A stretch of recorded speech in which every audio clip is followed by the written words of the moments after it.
Assalamualaikum warahmatullahi wabarakatuh. Pada video pembelajaran kali ini, kita akan membahas mengenai bab kombinatorial.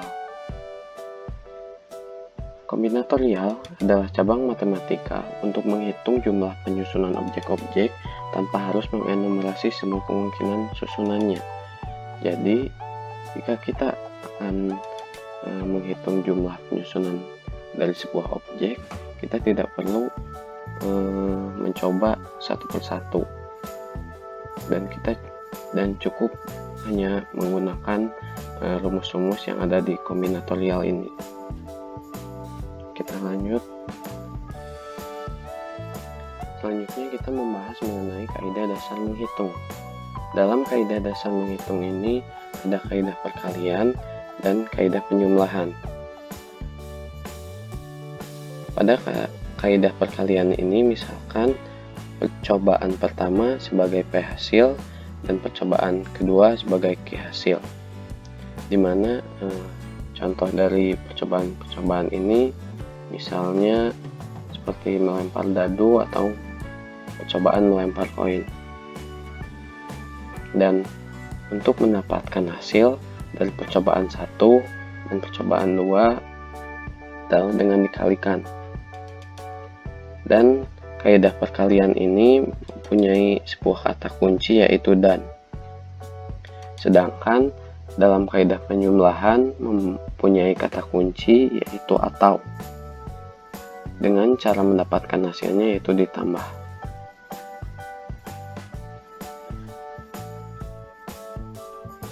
Selanjutnya kita membahas perluasan kaidah dasar menghitung.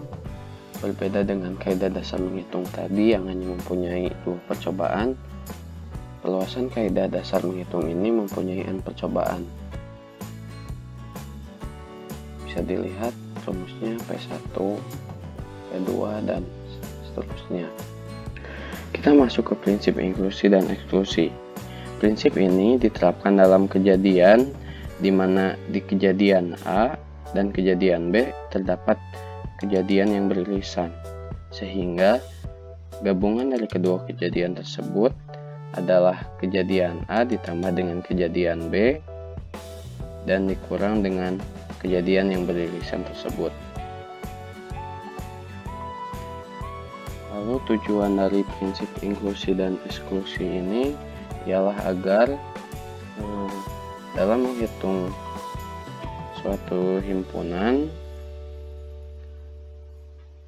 tidak ada satu elemen yang dihitung 2 kali.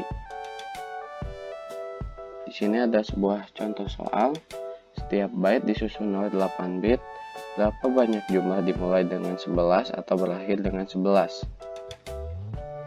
Misalkan A adalah himpunan byte yang dimulai dengan 11, B adalah himpunan byte yang diakhiri dengan 11, dan A irisan B adalah himpunan byte yang berawal dan berakhir dengan 11. Maka A gabungan B adalah himpunan byte yang berawal dengan 11 atau berakhir dengan 11. Di mana himpunan A yaitu 2 pangkat 6 atau 64, himpunan B 64, dan himpunan A irisan B adalah 16. Maka hasil dari penghitungan tersebut adalah maka A gabungan B yaitu 2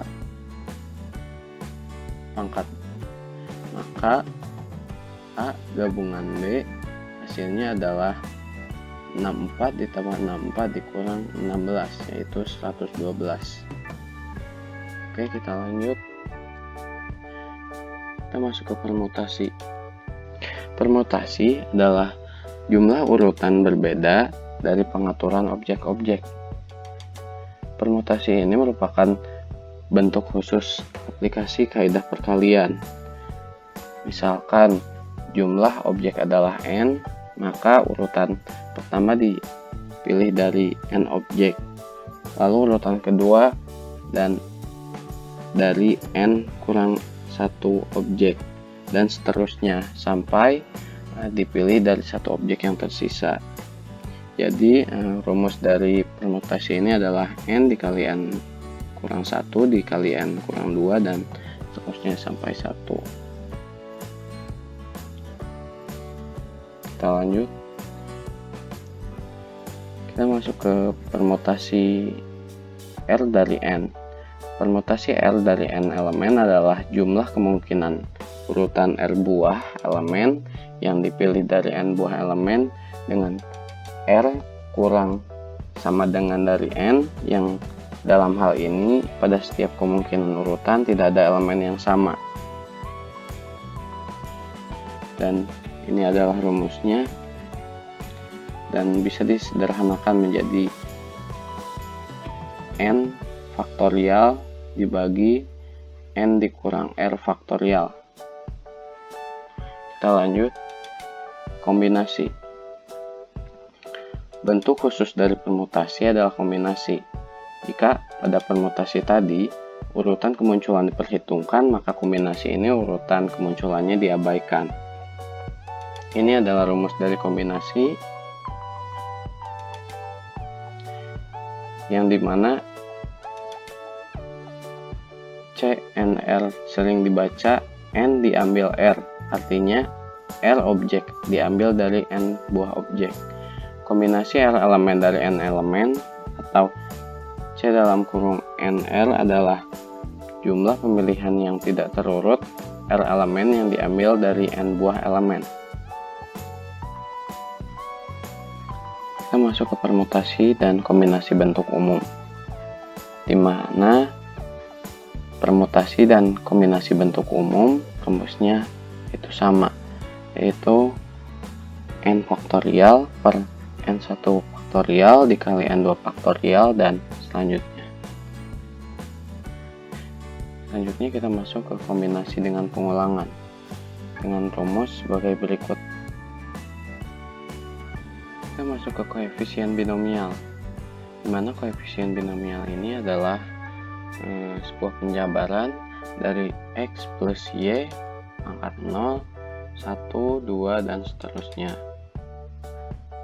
yang dimana koefisien binomial ini erat kaitannya dengan segitiga Pascal. Dan jika kita lihat misalkan X plus Y pangkat 0 itu 1, dan di sini juga 1, dan di X plus Y pangkat 1 yaitu X plus Y, di sini juga sama 1, 1. Kita lihat X plus Y pangkat 5 yaitu 1, 5, 10, 10, 5, 1, 1, 5, 10, 10, 5, 1, yang dimana koefisien untuk X pangkat N kurang K dan Y K adalah kombinasi NK bilangan. Kombinasi NK disebut koefisien binomial. Selanjutnya prinsip sarang merpati. Jika N plus 1 atau lebih objek ditempatkan di dalam N buah kotak, maka paling sedikit terdapat satu kotak yang berisi 2 atau lebih objek. Di sini ada sebuah burung, ada 16 burung dan 14 sarang, yang dimana ada 2 buah sarang yang berisi 2 buah burung. Prinsip sarang merpati jika diterapkan dengan baik akan memberikan hanya objek-objek yang ada dan bukan memberitahukan bagaimana mencari objek tersebut dan berapa banyak. Pada masalah sarang burung merpati, prinsip ini tidak memberitahukan di sarang merpati mana yang berisi lebih dari 2 ekor merpati. Kita masuk ke contoh soal. Contoh 1. Ketua Hima RPL hanya 1 orang, pria atau wanita, tidak bisa 2 gender. Jumlah pria di RPL adalah 58 orang dan jumlah wanita 3 orang. Berapa banyak cara memilih ketua Hima? Penyelesaiannya adalah 58 ditambah 3 itu 61 cara. Lalu, 2 orang perwakilan RPL mendatangi Bapak dosen untuk memperbaikan nilai ujian. Wakil yang dipilih 1 orang pria dan 1 orang wanita. Berapa banyak cara memilih 2 orang wakil tersebut? Di sini juga sama menggunakan kaidah dasar, yaitu kaidah perkalian, di mana 58 dikali 3 itu 174 cara. Kita masuk ke contoh yang kedua. Berapa banyaknya cara duduk yang dapat terjadi jika orang disediakan 4 kursi, sedangkan salah seorang daripadanya selalu duduk di kursi tertentu? Penyelesaiannya yaitu karena 1 orang selalu duduk di kursi tertentu, jadi jumlah orangnya jadi 7 dan banyak kursinya jadi 3. Kita menggunakan rumus permutasi, jadi 7 faktorial per 7 dikurang 3 faktorial. Kita bisa coret saja. Lalu 7 kali 6 kali 5, dan hasilnya adalah 210 cara. Kita masuk ke contoh ketiga. Dalam sebuah ujian, seorang mahasiswa diwajibkan mengerjakan 5 soal dari 8 soal yang tersedia. Tentukan banyaknya jenis pilihan soal yang mungkin untuk dikerjakan. Penyelesaiannya, jumlah soal yang tersedia adalah 8 dan soal yang wajib dikerjakan oleh mahasiswa adalah 5. Pada masalah kali ini kita akan menggunakan rumus kombinasi, di mana 8 kombinasi 5. 8 faktorial per 5 faktorial dikali 8 kurang 5 faktorial, di mana 8 dikali 7 dikali 6 dibagi 3 dikali 2 dikali 1. Hasilnya adalah 56 cara. Kita masuk ke contoh keempat. 6 komite akan dibentuk dari 14 orang. Bila 2 komite dari 6 komite ini terdiri atas 3 orang dan sisanya terdiri atas masing-masing 2 orang, maka banyaknya komite yang dapat dibentuk adalah. Penyelesaiannya yaitu, dimana di sini ada 14 orang,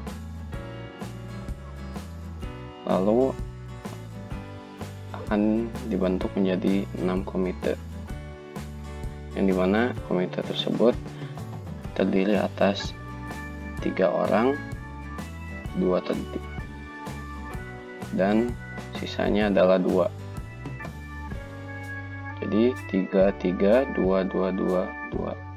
Pada masalah kali ini kita akan menggunakan rumus permutasi bentuk umum, di mana 14 faktorial per 3 faktorial dikali 3 faktorial dikali 2 faktorial dikali 2 faktorial dikali faktorial dikali 2 faktorial, dan dijabarkan adalah seperti ini. Lalu kita coret 3 faktorial, 3 faktorial sama dengan 6, 2 faktorial adalah 4, dan 2 faktorial dengan 8 jadi 4, dan 2 faktorial bagi dengan 10 dibagi 2 menjadi 5. Dijabarkan 14 dikali 13 dikali 12 dikali 11 dikali 5 dikali 9 dikali 4 dikali 7 dikali 5, itu hasilnya adalah 151.351.200 komite. Sekian yang dapat saya sampaikan. Terima kasih. Mohon maaf atas kekurangannya. Wassalamualaikum warahmatullahi wabarakatuh.